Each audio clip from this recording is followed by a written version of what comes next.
বন্ধুরা, আপনারা সবাই কেমন আছেন? রোজা তো চলে গেল 2-3 দিন। তা রোজা সারাদিন রোজা রেখে আমাদের তো অনেক কষ্ট হয়ে যায়। তাই জন্য শরীর ঠান্ডা রাখার জন্য আমরা আজকে একটা শরবত বানাবো। দই দিয়ে বানাবো আর কি। মেইনলি এটা হচ্ছে দইয়ের টক মিষ্টি শরবত। চলেন সবাই মিলে শুরু করা যাক। দইয়ের টক মিষ্টি শরবত বানানোর জন্য আমাদের লাগবে টক দই, কিছু গোলমরিচ, লাগবে কাজু বাদাম আর কিশমিশ, লাগবে পুদিনা পাতা, লাগবে বিট লবণ, লাগবে স্বাদ মতো চিনি, আর ঠান্ডার জন্য লাগবে হচ্ছে বরফ। তাহলে চলেন আমরা শুরু করি।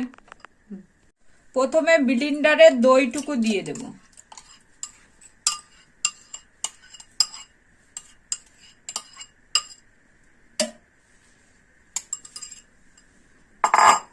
তারপরে এর মধ্যে দিয়ে দেব স্বাদ মতো চিনি, এরপর দিয়ে দেব খানিকটা বিট লবণ,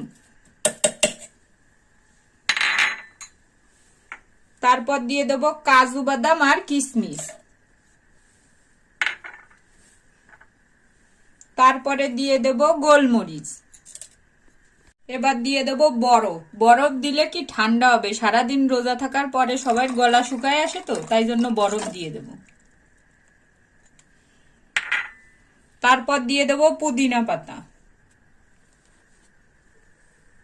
এবার পানি দিয়ে